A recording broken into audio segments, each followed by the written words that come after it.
Nomor 1 itu tentang K3 keselamatan di laboratorium. Bisa ditanyakan alat-alatnya, bisa juga ditanyakan apanya di laboratorium harus membawa apa saja, di perlengkapan apa saja sih yang dibawa di laboratorium. Coba kita lihat nomor 1. Ya. Nomor 1, diketahui beberapa alat laboratorium sebagai berikut. Ya. Laboratorium sebagai berikut. Nah, alat-alat ini digunakan untuk pemisahan campuran berdasarkan perbedaan titik didih. Pemisahan campuran dengan perbedaan titik didih itu namanya apa? Halo? Destilasi, Pak. Destilasi, ya. Destilasi itu adalah dengan pencampuran titik didih. Maka dalam destilasi yang dibutuhkan nomor berapa saja? Pasti gambarnya itu kan seperti ini. Ada tabung, ya. Ada termometernya, ada kondensornya, ya. Kemudian ada Erlenmeyernya sebagai penampung destilat, ada Bunsennya. Ini yang paling penting ini, ya. Yang paling penting dalam destilasi. Kemudian ini kan nggak bisa berdiri sendiri, pasti butuh yang namanya apa? Statif. Nah, kita lihat dalam ini yang mana saja. Berarti ini ya nomor 1 iya. Terus nomor 2 tidak, nomor 3 butuh, nomor 4 butuh, nomor 6 enggak. Ini butuh, nomor 7 butuh, ya. Nomor 5 butuh, ini tidak, ini butuh. Sehingga yang dibutuhkan adalah nomor 1, 3, 4, ya. 5, 7, 8. Nah, kalau yang 3, 4, 6, 9 untuk apa? 3, 4, 6. Ya, titrasi itu yang perbedaan massa. Ya, titrasi asam basa. Itu menggunakan itu. Nah, kalau nomor 2 untuk apa? Oh ya, nomor 2 baru yang itu ya, perbedaan itu ya. Namanya ekstraksi. Ya, pemisahan campuran berdasarkan perbedaan massa jenisnya. Ya, itu dari situ untuk benar-benar yang sukar dan kelarutannya di dalam pelarutnya. Itu yang nomor 2. Oke, jelas untuk nomor 1 teman-teman? Jelas, Pak. Oke, nomor 2.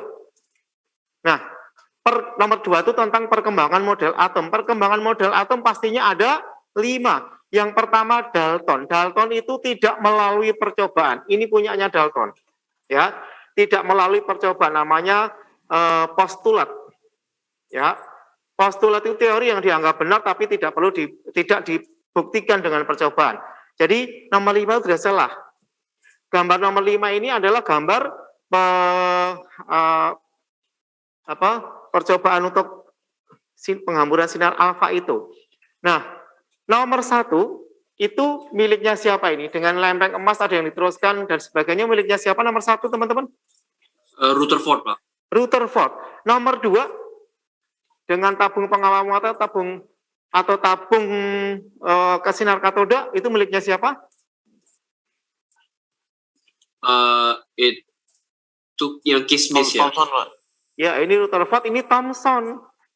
Thomson kan roti kismis. Kemudian yang di Thomson kemudian ini ada elektron bergerak mengelilingi pada tingkat-tingkat energi tertentu, ada kulit-kulitnya tertentu.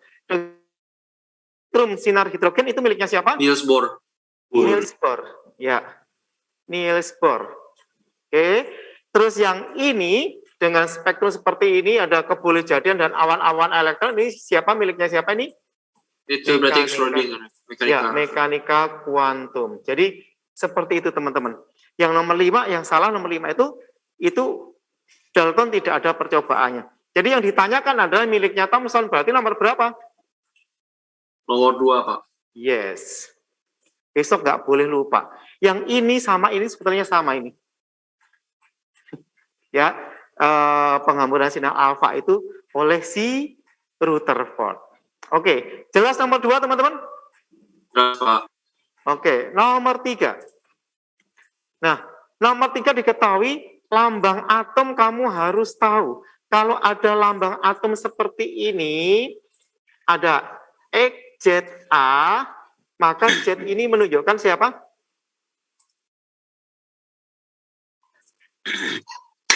Proton, Ayo. Pak, dan elektron, Pak. Menunjukkan apa ini? Proton, bukan elektron. Ya, dan sini adalah proton ditambah neutron. Nah, elektronnya bisa bertambah kalau dia X plus, maka elektronnya sama dengan proton dikurangi plusnya itu, dikurangi muatannya itu.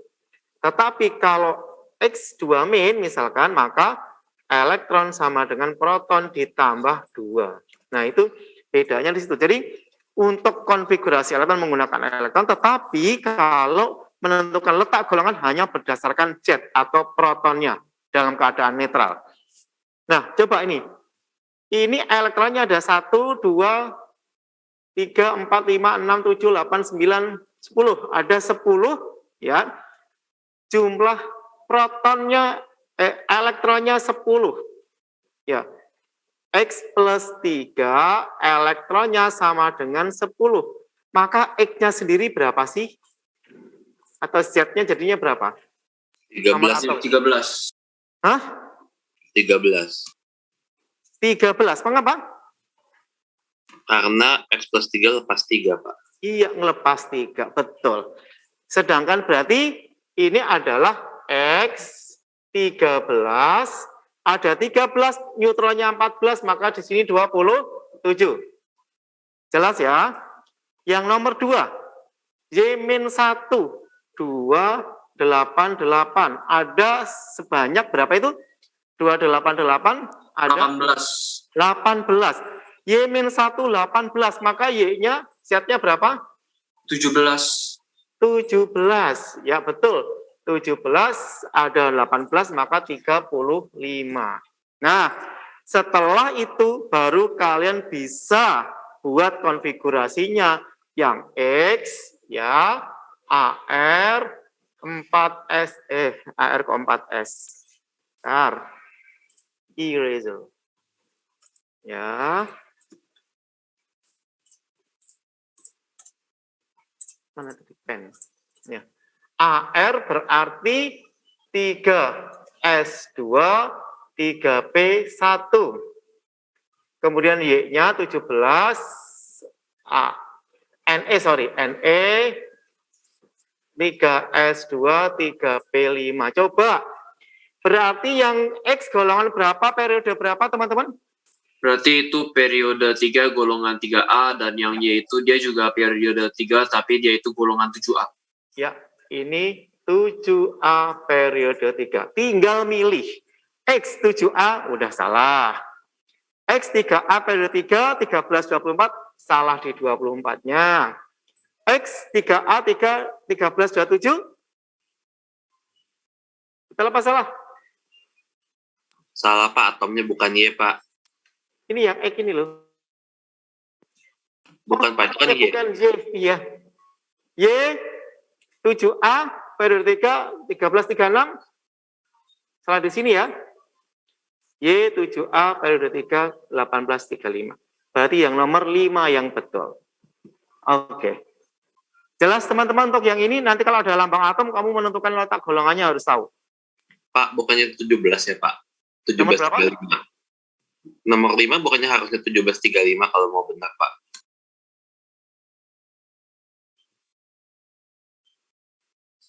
Zatnya kan 17, Pak.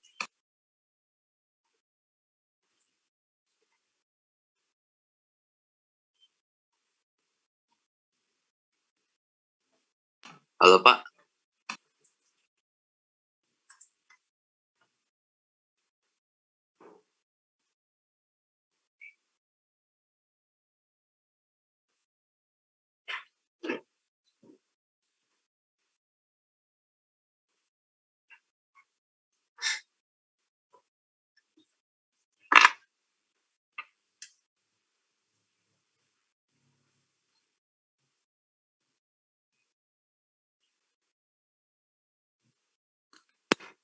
Sorry, sudah dengar sekarang kehabisan baterai? Sudah, Pak. Ya, jadi yang benar 17 ini ada kesalahan sebetulnya saya typo di sini saya jawabannya C sebetulnya. Typo di sini aja ini 13X27 ya. Karena di sini X di sana Y. Ya, itu ada typo salah di situ. Tolong diperbaiki. Baik, bisa dipahami nomor 3? Bisa, Halo? Pak. Bisa? Oke, kalau bisa. Bisa dilanjut ya? Saya tuh nggak begitu dengar kalian nih. Nah, nomor 4, diketahui unsur berikut, Cl dan sebagainya. Kelima, unsur berdasarkan kenaikan ke elektronegatifan. Oke, coba kita gambar sistem periodik unsur. Dari sini ke sana, sampai golongan 7A, itu ke elektronegatifan, afinitas elektron. Ini ke sana sampai golongan 8A, ya. 8A itu adalah energi ionisasi. Kemudian yang ke bawah dari sini, yang ke bawah ini aja, ini jari-jarinya makin besar. Sifat logamnya juga makin besar. Titik didih naik sampai golongan 4A, langsung turun drastis. Karena ini masih padat-padat, ini sudah berupa gas. Seperti itu adalah keperiodikan sifat-sifat unsur-unsur itu. Nah, sekarang kalau di sini ada Cl, 17Cl, berarti golongan 7A. Saya buat gambar sini, biar jelas lagi. Kalau 7A ini, 7A periode 3. Nah, kalau kamu mau buat segini juga nggak apa-apa. 1, 2, 3, 4, 5, 6, 7, 8. Nah, seperti ini, periodenya sampai 7. Oke. Sekarang Cl 17, 287, berarti golongan 7A periode 3, Cl. Kemudian NCA 2882A periode 4. Ini 1A, ini 7A ya. 2A periode 4 berarti Ca. Kemudian Na11 golongan, ini Na ada sini. 1A periode yang ketiga. AL 283 3A periode yang ketiga. Nah, ini AL. Nah, coba teman-teman. Kalau dilihat dari letaknya seperti itu, berdasarkan kenaikan ke elektronegatifannya dari yang kecil sampai yang besar kan kenaikan, berarti dari mana ke mana? Siapa yang paling besar ke elektronegatifannya? CL, Pak. Oh, ini ada K juga ya. K-nya di sini. CL. Yang paling kecil siapa? Urutannya mana sih itu? Kan begini ya, semakin besar ke sana. Berarti, sekarang antara K dengan CA, tinggian gedean siapa? Ke elektronegatifannya. Gedean siapa? Ayo. Semakin ke kanan semakin besar. Berarti yang paling lebih kecil, yang paling lebih besar siapa? Antara ini kan semakin ke kanan. Antara CA dan K siapa yang lebih besar? CA lebih besar daripada K. CA lebih besar daripada K. Sehingga urutannya K-nya paling kecil, ya, kemudian baru CA.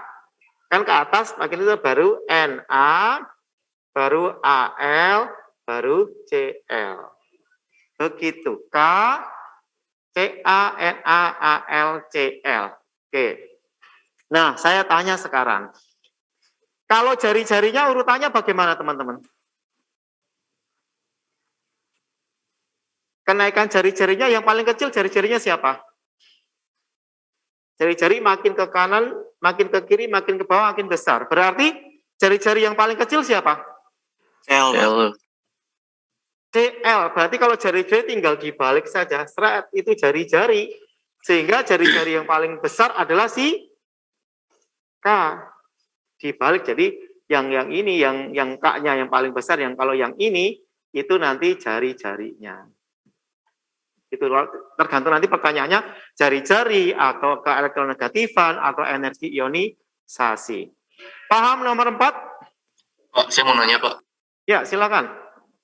Pak, itu kalau misalkan ada elemen di bawah CL, Pak. Oh, elemen di bawah CL. CL, nah, itu elemen pengaruh, itu sama Na lebih gede yang mana?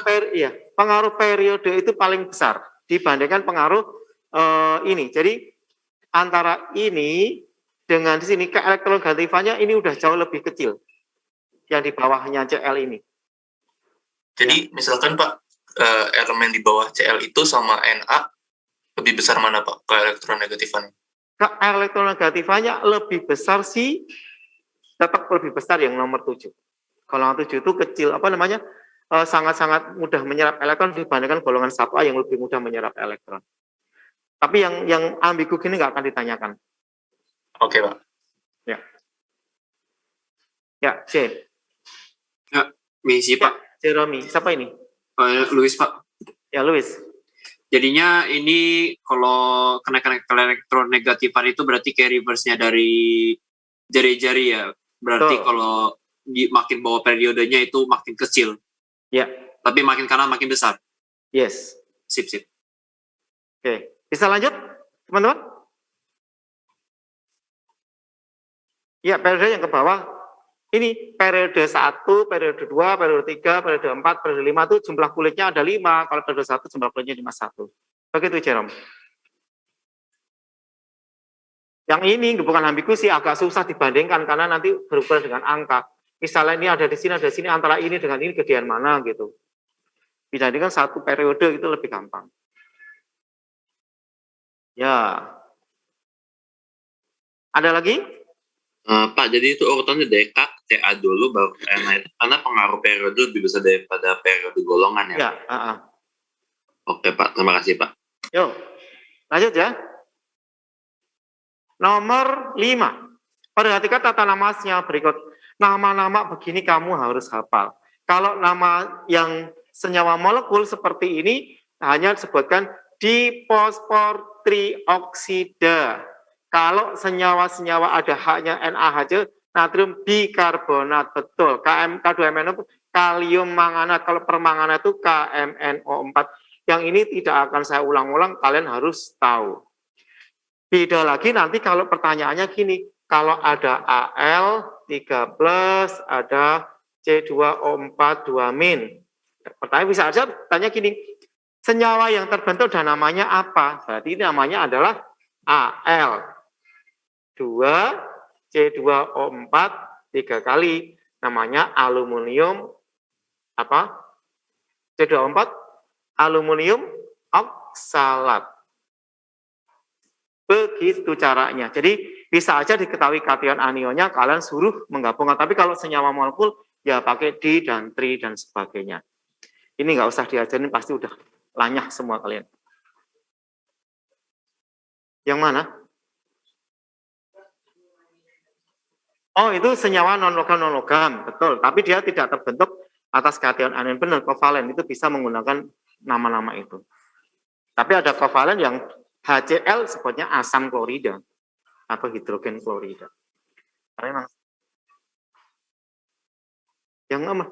Pasangan yang paling tepat. Nomor 5 salah dong. Ini harusnya kalium manganat. Natrium bikarbonat nomor 4, betul. Nomor 1 kan AlC24 salah. Ya, Harusnya Al2 C2O4 3 kali. Iya, aku sebenarnya juga mau Ini gimana nih? Aku sebenarnya juga mau puisi sih. Ingin lagi ini. Apa? Oh iya sih ya. Iya sih bisa pakai HP ya. Oke. Ya ini yang salah cuma yang mana sih? Barium 2 iodida salahnya di mana ini? Nggak pakai 2. Ini harus difosfor. Ini harus kalium manganat. Oke. Nomor 6. Larutan garam dapur dan urea. Garam dapur itu adalah elektrolit. Nah, ada non elektrolit, elektrolit lemah, ada elektrolit kuat. Untuk uji-uji seperti ini, non elektrolit itu nggak ada gelembung dan nggak nyala juga. Itu untuk yang non elektrolit. Kalau lemah berarti ada gelembung, tidak nyala. Kalau kuat itu ada gelembung plus nyala. Nyala itu bisa terang, bisa redup. Redup itu sudah termasuk yang kuat. Yang penting nyala. Kalau lemah tidak bisa menyalakan. Nah, garam dapur itu berarti NaCl. NaCl itu elektrolit kuat atau lemah, teman-teman? Kuat, Pak. Kuat. Ini elektrolit kuat, berarti harus ada gelembung dan nyala. Sedangkan urea termasuk senyawa urea, gula-gulaan segala macam itu senyawa apa? Non-elektrolit. Non-elektrolit. Non-elektrolit. Tak ada gelembung, juga tak ada nyala. Atau tidak menyala, berarti nomor 1 dan 3. Nomor 2 ada gelembung saja, berarti nomor 2 itu adalah elektrolit lemah. Oke, jelas teman-teman? Lanjut ya. Pokoknya kalau elektrolitnya itu ada gelembungnya, nek kuat itu harus nyala, tapi kalau lemah itu enggak nyala. Nomor 3, tentang tata nama senyawa. Sebatang aluminium dicelupkan ke dalam larutan asam sulfat pekat seluruhnya sehingga habis bereaksi menghasilkan gas. Persamaan reaksi yang tepat dan setara untuk di atas adalah, coba, asam sulfat pekat. Berarti asam sulfat pekat termasuk oksidator atau non-oksidator, teman-teman.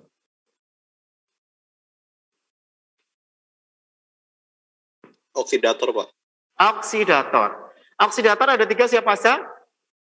Asam sulfat pekat, HNO3 encer, HNO3 pekat. Ya, berarti karena pekat. Kalau dengan asam oksidator, logam ditambah asam oksidator akan menghasilkan garam I plus gas plus H2O.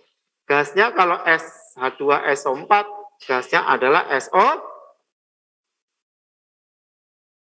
Gasnya berarti SO2.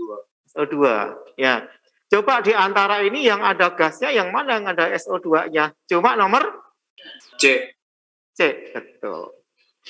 Nah, jadi A seolah-olah benar loh. C apa sih? Yang ini, yang plus H2. Tadi Al plus H2SO4 menghasilkan Al2SO4. Ini juga salah, si Al2SO4 3 kali. Ya, ini nih, nomor B itu seolah-olah benar, tapi itu salah karena dia H2SO4 pekat. Ingat-ingat ya, kalau H2SO4 encer, dia akan menghasilkan garam O ditambah gas H2. Paham ini ya, nggak usah dipaham, lanjutin lagi. Nah, diketahui beberapa reaksi termokimia berikut yang merupakan reaksi pembentukan standar. Delta HF pembentukan standar berarti, teman-teman, berarti terbentuk 1 mol, ya, berarti kanan itu harus 1 dan kiri harus dalam keadaan standar. Kalau C ya solid, kalau gas ya gas. Kemudian kalau delta HD atau delta H penguraian, maka 1 menjadi kirinya 1. Ya, dan pada agresi yang kedua ini, Presiden Soekarno berhasil ditangkap oleh Belanda. Namun, ya, sebelum pada Ini saat kenapa dia ada ditangkap, Presiden Soekarno? Soekarno ini segera memerintahkan kepada Siapa yang nyalain kamera? Yang nyalain mic?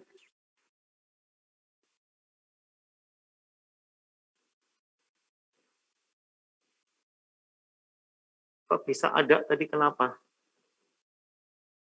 Sudah bisa dilanjutkan lagi? Sudah bisa dilanjutkan lagi? Coba. Coba. Nah, kalau penguraian 1 yang kirinya harus 1. Kalau pembakaran delta HC, maka yang dibakar, koefisiennya harus 1. Delta H netralisasi, maka H plus ditambah OH minus menghasilkan 1 mol air. Nah, ini 1 mol air. Ya, satunya kanan airnya. Nah, coba sekarang. Nomor 1, CS ditambah O2, gas menghasilkan CO2. Delta H-nya minus 393,5. Kalau ini langsung plus itu artinya delta H-nya negatif 393,5. Ini termasuk delta H pembentukan atau delta H pembakaran. Nomor 1.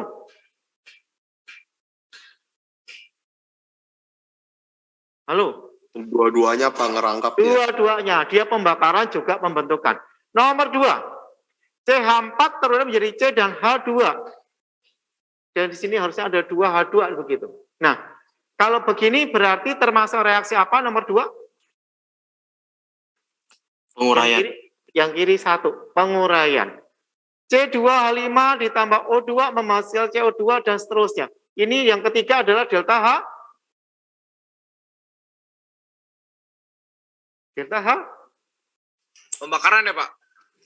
Delta H pembakaran, betul kan ditambah oksigen. Tapi ini harus 1. NaOH tambah HCl, H plus tambah H2O, OH- tambah H plus menghasilkan H2O. Ini pasti netralisasi. NH4Cl menjadi NH4 aqueous, delta H, 1 mol, dari padat menjadi larutannya namanya apa? Pelarutan atau delta H, ya delta pelarutan, pencairan begitu. Nah, sekarang berarti jawabannya yang mana ini? 1 dan 4. Oke. Diiling-iling apa yang saya katakan bisa aja nanti yang keluar loh. Bukan yang di soal. Nah, kalau diketahui energi ikatan seperti ini, ya, maka delta H sama dengan kiri kurangi kanan. Tetapi kalau diketahui delta HF, maka delta H kanan dikurangi kiri. Ingat ya, kalau pembentukan standar, produk dikurangi reaktan, tetapi kalau energi ikatan, reaktan dikurangi produk. Ingat-ingat itu. Berarti ini adalah reaksi pembentukan menguraikan 162 gram gas asam bromida. Ya udah, berarti HBr ya terurai menjadi H2 ditambah Br2. Kalau standar maka ini harus setengah yang di sini. Karena harus 1.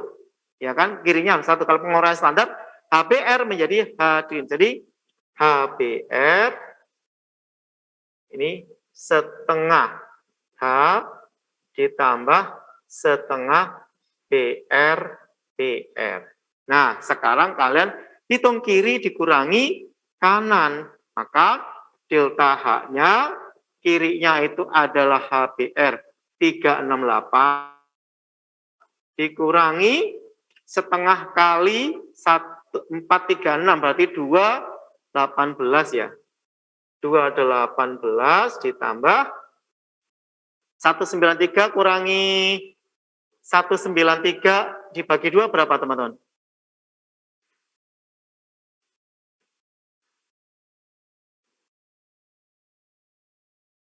Ayo. 26,5 ya Pak. Ya, 26,5. 96 Pak. 96,5. Oke. 96,5.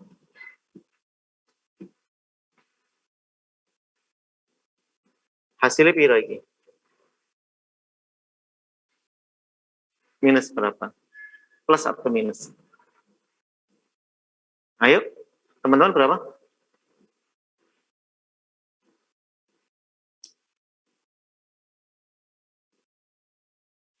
Kok saya dicuekin? Sebentar Pak, masih ngitung Pak. 53,5 Pak. Hah? 53,5? Iya Pak. 368 dikurangi 218 dikurangi 96,5. 53,5 positif. Nah, 53,5 kilojoule per molnya. Ini 1 mol. Nah, yang di ini kan adalah 16,2. Ya. Ini untuk per mol. Ya, per 1 mol karena ini yang diuraikan 1 mol, maka ini per mol segitu.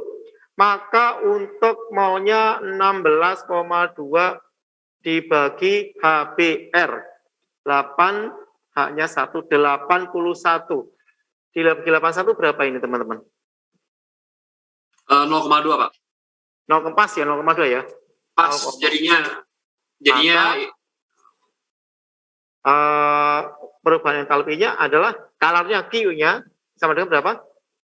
Kalau dibebaskan 53,5 kali 0,2 berapa? 10,7 kilojoule yang A. Kilojoule A, betul. Oke, thank you. Caranya gitu. Jadi kita cari 1 molnya dulu, baru nanti dikalikan molnya ada berapa. Bisa dipahami nomor 9? Ya bisa Pak. Ya, Pak, nomor sorry, 10. Pak. Persamaan reaksi. Nah, asam basa Bronsted-Lowry, ada asam basa Arrhenius, ada asam basa Lewis. Yang pertama, BF3 ditambah pH3 menjadi BF3 pH3, namanya yang seperti itu waktu itu. Kan BF3. BF3 ada F, ada F, ada F, ada pasangan L kan bebas. Ada pH3, pH3.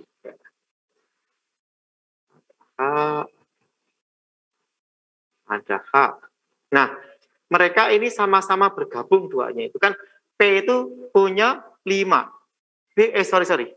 B-nya habis. B-nya itu punya 3 doang. Yes. Nah, kemudian dia mengatakan dia memakai seperti ini biar 8, ini juga sudah 8. Namanya apa kalau seperti ini? Ada yang melepas pasangan elektron, dinamakan basa, yang menerima pasangan elektron dinamakan basa. Namanya apa di sini? Asam, namanya apa nih? Lewis.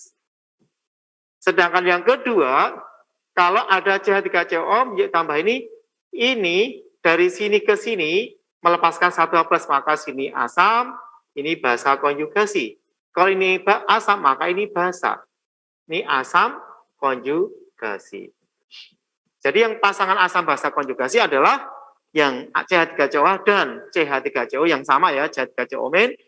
Yang basa asam konjugasinya adalah OH- dan H2O. Kalau yang bawah dalam air melepaskan H+, itu namanya Arrhenius atau asam melepaskan H+, kalau basa melepaskan OH-. Itu pernah saya berikan di kelas 11. Jadi urut-urutannya persamaan dengan konsep Arrhenius berarti nomor 3, kemudian Bronsted-Lowry nomor 2, nomor 1 adalah Lewis. Nanti misalkan di sana keluarnya nanti ternyata yang Bronsted-Lowry. Kalian menentukan asam basa konjugasi sudah bisa kan ya? Yang lebih banyak H-nya itu yang asam, yang kurang lebih dikit H-nya itu yang basa. Nah, kalau sebelah kiri namanya asam basa, sebelah kanan konjugasinya. Gitu saja. Ya. Bisa dipahami? Bisa Pak. Oke. Lanjut. Berikut ini, kalau ada seperti ini, langkah yang kamu lakukan apa? Kalau ada percobaan seperti ini, langkah yang dilakukan adalah Garis bilangan Pak. garis bilangan. Nggak usah saya bahas, kamu tahu ya? Boleh dibahas nggak ini? Biar waktunya selesai. Paham? Oke, lanjut.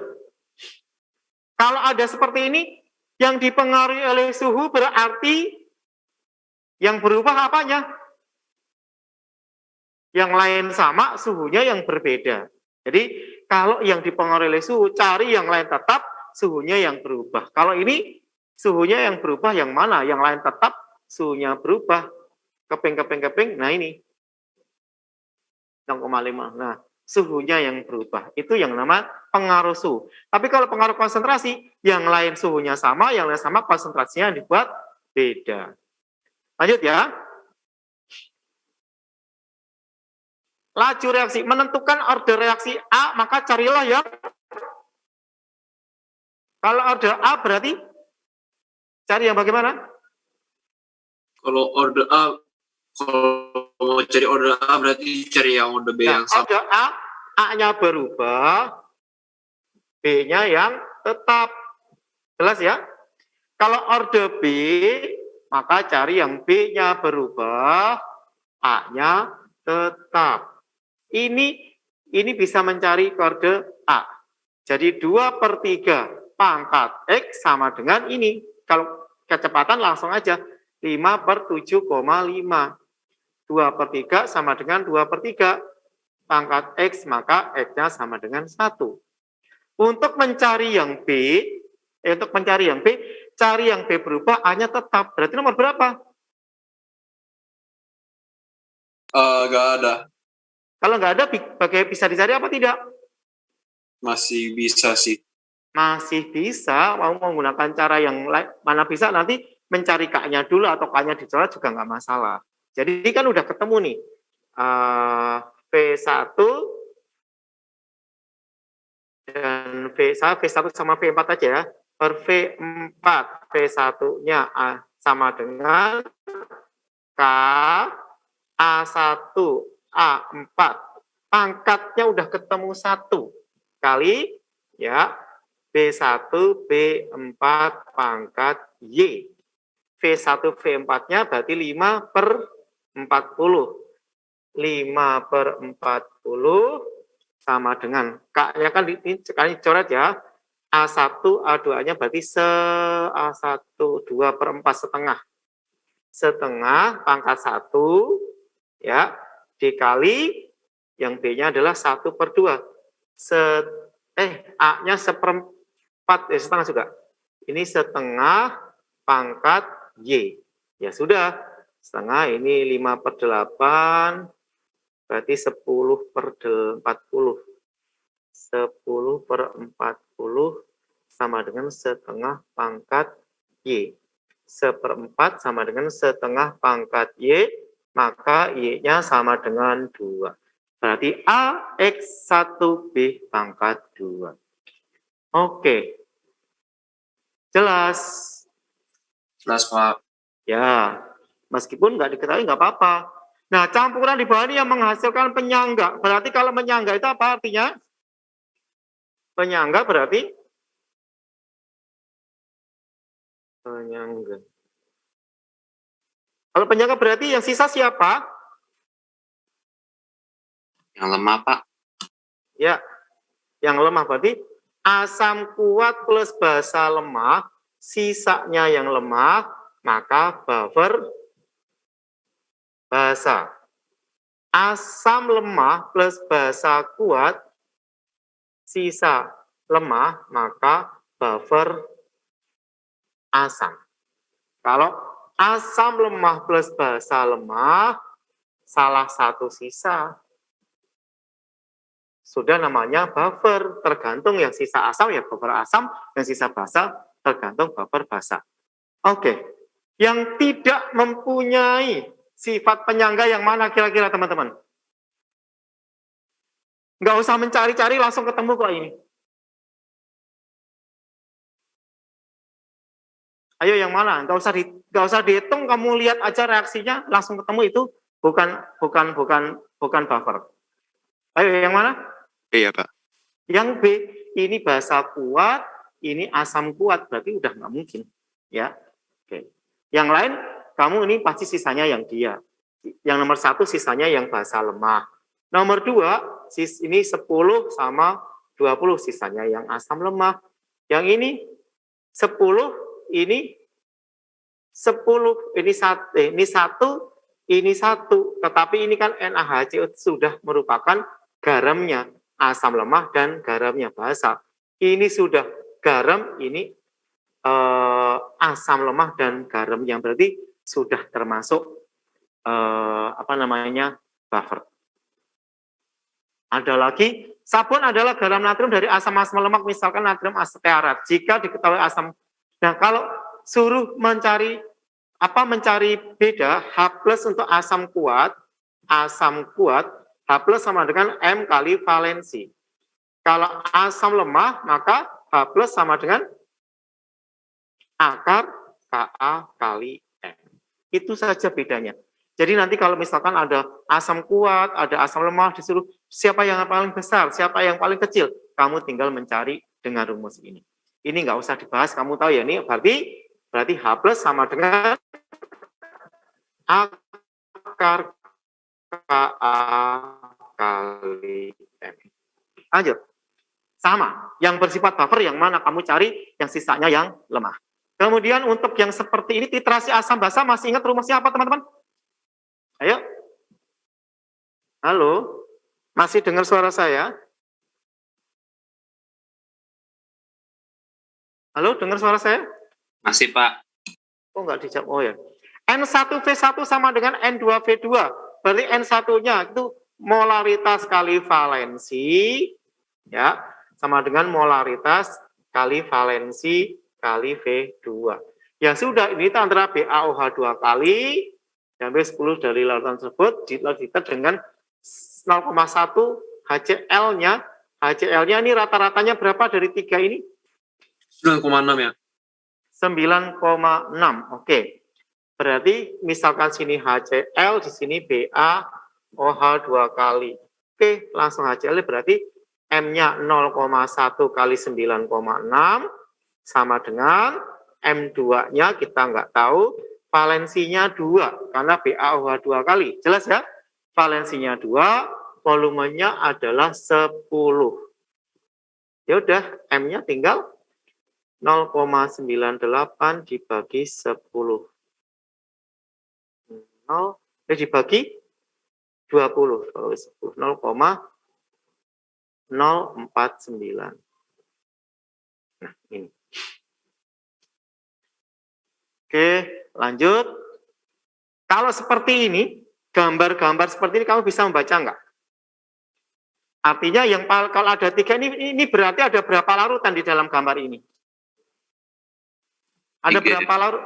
Hah? Berapa? 3 ya, Pak. Termasuk air. Nah, air kan bukan larutan. Berarti hanya ada 2. Yang nomor 1 ini adalah air. Ini larutan yang konsentrasinya lebih rendah. Ini larutan yang konsentrasinya lebih tinggi. Delta H, delta TB itu dari ini sampai ini. Delta TF ini sampai ini. Jadi selalu dari airnya. Ya. Nanti kalau ini jelas jumlah, mengapa? Karena mereka mempunyai jumlah partikel yang berbeda. Oke. Nah, kalau seperti ini, bisa tahu kalian cara mencarinya? Cari molalitasnya saja. Molalitas dikalikan apakah dia elektrolit atau tidak. Yang pertama, ini non-elektrolit. Ini non-elektrolit. Ini non-elektrolit. Ini I sama dengan 2. I sama dengan 3. Oke.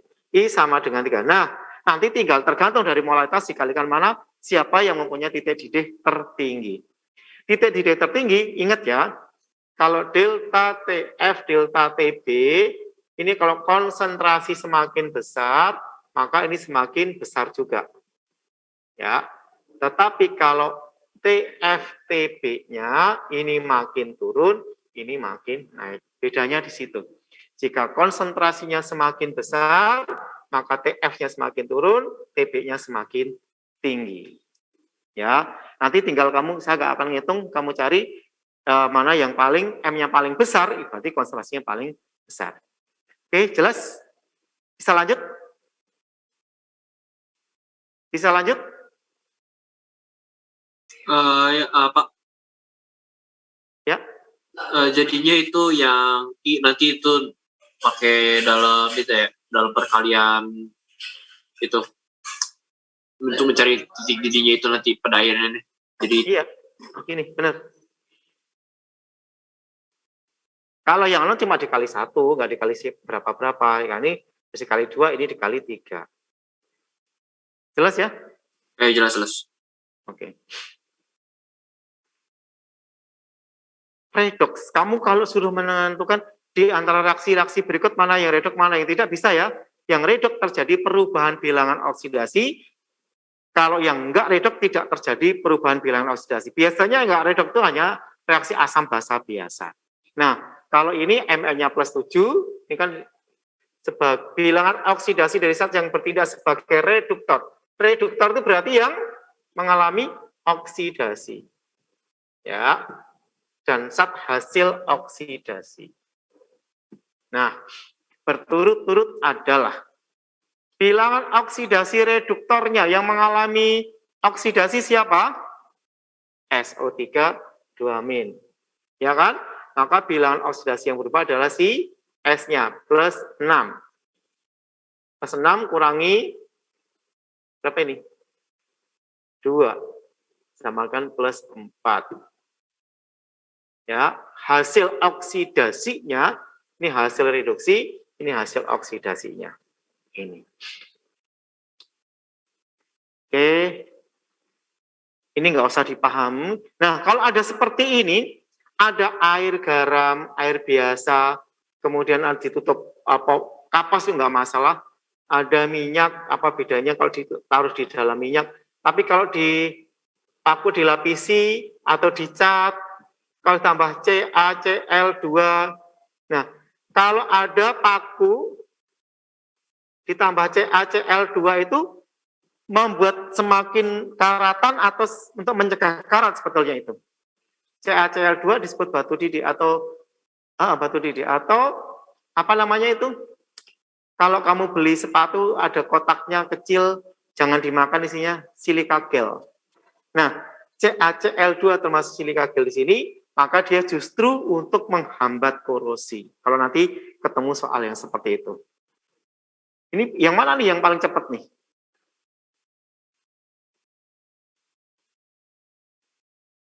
Mana nih ya? 1 ya, Pak? 1, betul. Air garam elektrolit itu sangat mudah sekali. Pada elektrolisis kamu harus tahu reaksinya, di katoda anodanya harus benar. Kalau salah, nggak bisa. Ini nggak usah dipahami, kalian pasti bisa. Kalau seperti ini, katoda bersama arus kimia yang terjadi dan ini apa? Coba. Ini kita ambil elektron valensinya. Maka, ini elektron valensi, maka X-3, Y-1. Maka akan membentuk XY3 kovalen. Ya, XY3 kovalen. Kemudian,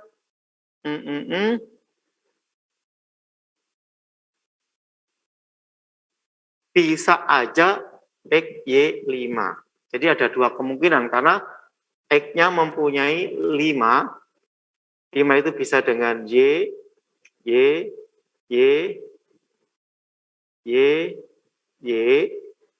tapi bisa juga, ini kan melebihi aturan oktet jadi 5, kan nggak ada aturan ngomongnya sesuai aturan oktet apa tidak.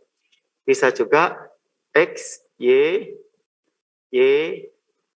masih ada 2 yang kosong. Jadi bisa XY3, bisa XY5. Kalau XY3 itu ada AX3E, trigonal piramida ya, kan yang berpasangan 3. Trigonal piramida, kalau XY3, ternyata XY3-nya bukan trigonal piramida, maka ini salah. Kalau XY5, maka trigonal bipiramida, nomor 5. Oke, karena Y-nya, atom pusatnya mempunyai 5. 5 itu kalau PCl3 dan PCl5 itu. Bisa pahami? Ya, berarti itu yang 3P3 ada kayak 5 elektron, terus yang itu 3P5 cuma butuh 1 elektron, jadinya bisa XY5 gimana ya? Nah, ya betul. Harusnya kalau secara oktet kan XY3 ya. Secara oktet XY3, tetapi X itu mempunyai 5. Ini Y, masih ada 1 pasang yang bebas. Kalau nanti ditambah lagi oleh Y lagi, 2Y lagi, itu masih bisa. Jadi masih bisa menjadi 2 elektron itu masuk ke sini 1 lagi ke sini 1 menjadi XY5 seperti ini.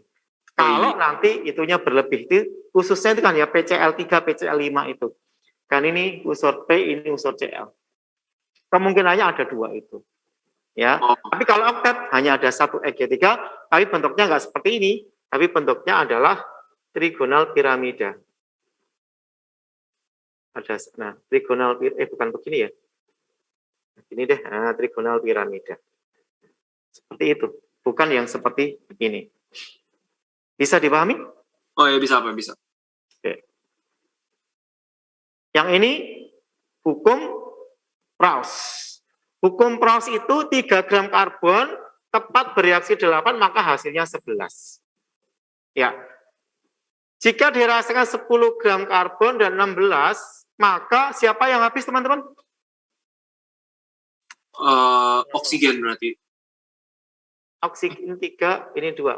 Oh, berarti oksigennya habis. Ini berarti 2 kalinya semuanya kan ya? Iya. Berarti 16, ini 6, ini 22. Ini masih ada sisa. Nah, jawabannya adalah 22 gram karbon dioksida dan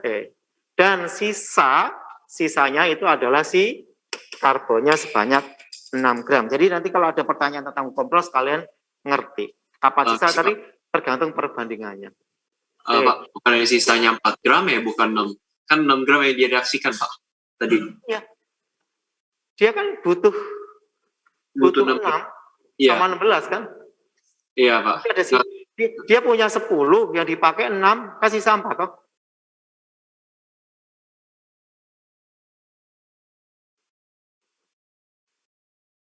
Halo? Oh iya, Pak. Nah, oke. Lanjut. Fenomena sifat koligatif larutan digunakan, nah ini ada di, jangan lupa modul itu kamu buka-buka nanti di dalam soal yang saya kasih di Google Classroom sudah ada modul halaman berapa. Itu nanti yang akan keluar di ujian nasional, ujian sekolah. Pembuatan hujan buatan, maka delta TF. Penurunan titik beku. Pemberian etil glikol, delta TF. Lintah, Pi. Merambatnya air dalam akar, Pi. Penggunaan cairan infus, Pi. Kemudian ada air RO, itu juga Pi. Biasanya hanya ini saja yang ditanyakan. Es puter, delta TF. Yang paling banyak delta TF sama Pi. Nah, yang merupakan skala titik beku ditunjukkan nomor 1 dan 2. Oke, ini nanti kamu baca lagi ya. Pada industri pembuatan ini, nah, dari sini, dari 3 reaksi ini, karena dia mendapatkan hasil yang optimal, maka dilakukan perusahaan adalah, yang kita lihat adalah yang mana? Dari 3 reaksi yang kita lihat yang mana, teman-teman? Itu kesetimbangan kimia di dalam industri. Berarti yang kita lihat nomor berapa?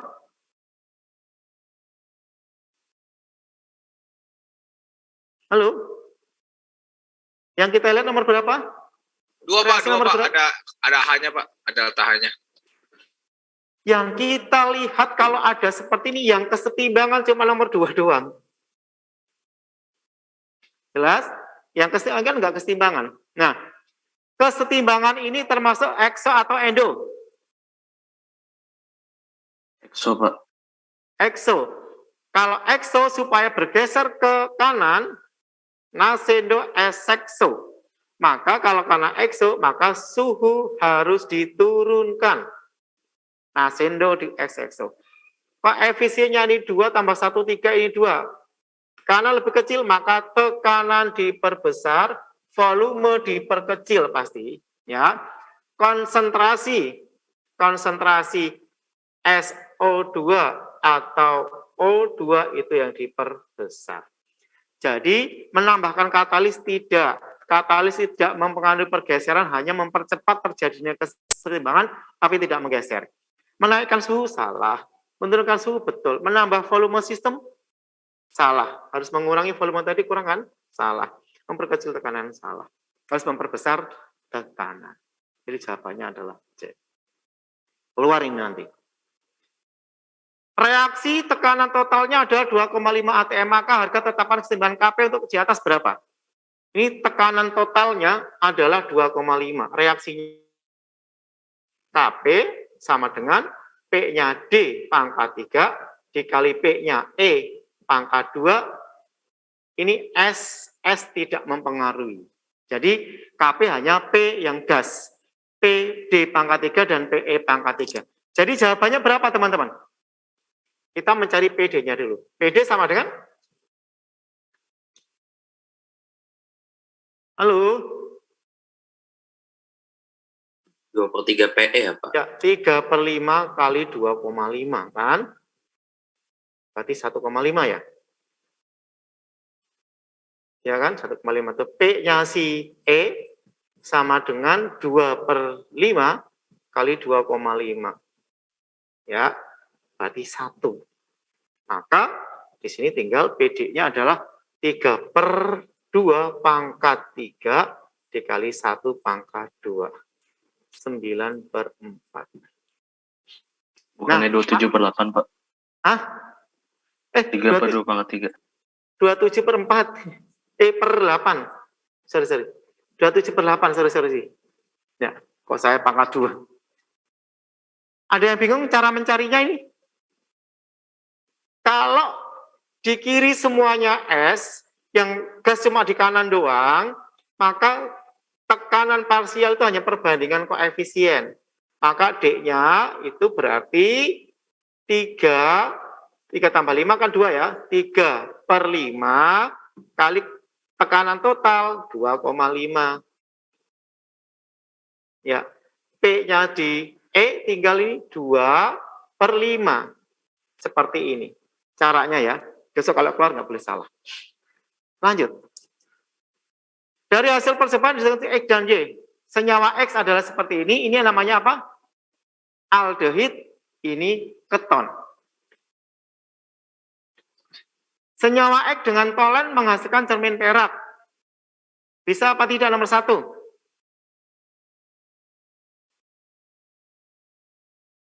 Halo? Senyawa X aldehid bisa dioksidasi dengan valent atau tolen? Bisa, Pak. Bisa menghasilkan cermin perak? Betul. Senyawa Y dengan tolen bisa nggak ini? Nggak bisa. Merah bata? Tidak bisa, karena nggak bisa dioksidasi. X dengan valent merah bata, harusnya ini salah. Senyawa Y dengan valent tidak bisa juga.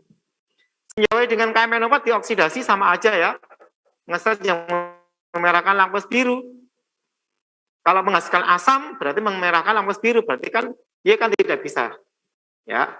Senyawa X nomor 5 dengan tidak bereaksi, harusnya bereaksi. Ya. Berarti yang benar nomor 1. Suatu senyawa karbon monohidrat. Nah, seperti ini. C4H8O. C4H8O, CnH2NO. Ya, itu kalau nggak aldehid ya keton. Kalau CnH2 aldehid. Kalau CnH2n plus 2O kalau nggak alkohol ya ether. Kalau ini aldehid atau keton. Nah, direaksikan dengan reaksi Grignard, ini namanya Grignard ya, CH3MgCl, dan air menghasilkan senyawa 3-metil-2-butanol. 3-metil-2-butanol. Berarti isi loro telu 2-metil, 3-metil. Nah, seperti ini. 3-metil-2-butanol, kan OH-nya didahulukan. 3-metil-2-butanol. Senyawa karbon tersebut adalah yang bisa bereaksi dengan reagen tolen siapa? Keton atau aldehid? Aldehid, berarti yang D ya? Aldehid. Iya, aldehid. Ya, aldehidnya. Sorry. Nah, dengan ya aldehid direaksikan dengan perak, direaksikan dengan air, Grignard dan air menghasilkan senyawa 3-metil-2-butanol. Berarti yang mana ini? Satu-satunya yang alkohol cuma apa sih ini sebetulnya? Yang aldehid? Yang Dari D. semuanya hanya isobutanol doang. Isobutanol itu seperti ini, tapi isobutanol.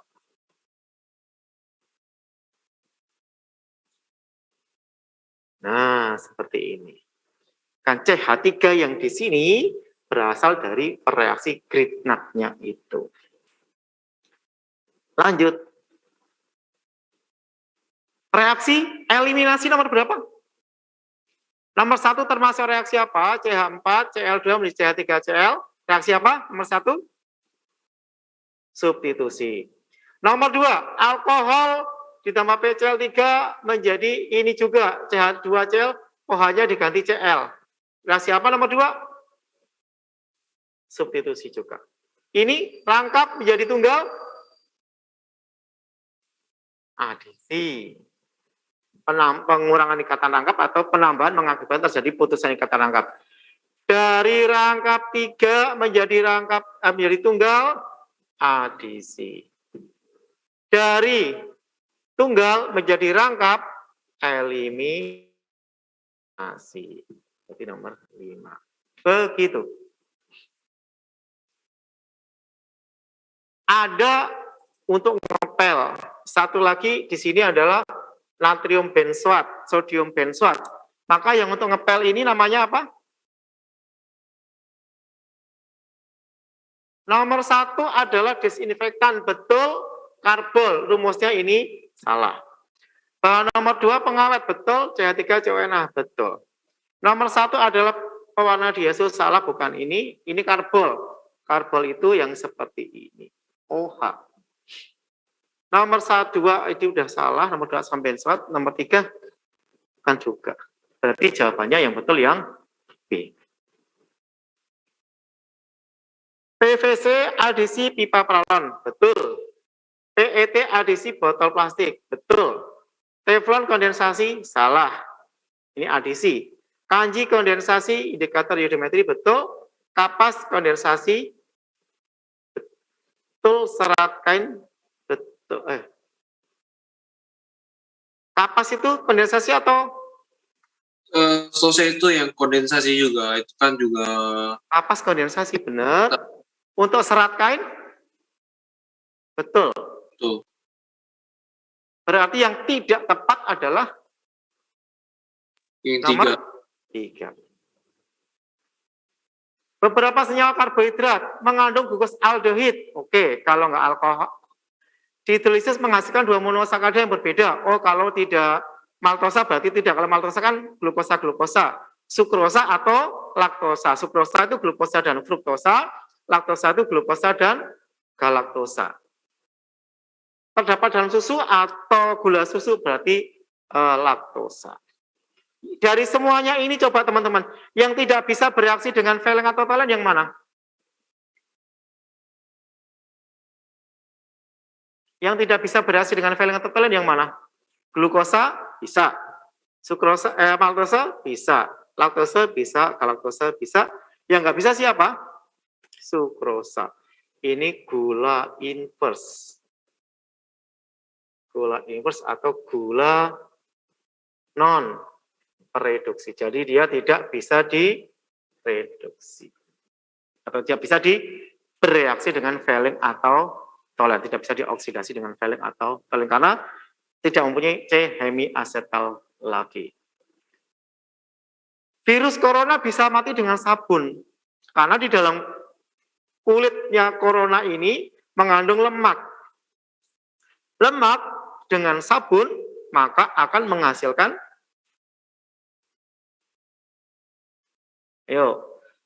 lemak sabun. Ini lemak itu gambarnya gini. Gimana ya? Nah, sabun begini. Ada yang Ada yang non polar, ada yang polar. Ini sabun. Sedangkan lemak itu non polar. Jadi kalau corona seperti ini kulitnya ada lemak, maka karena non polar maka berikatan dengan ekornya sabun. Ekornya sabun ketarik oleh ekornya sabun maka dia akan mati. Ya, itu. Istilahnya hanya itu. Kalau corona itu kenapa bisa mati dengan sabun. Nomor selanjutnya, ini mengandung gugus benzen. Diuji dengan apa namanya? Protein yang mengandung inti benzen diuji dengan apa? Dia berarti sama santoproteat.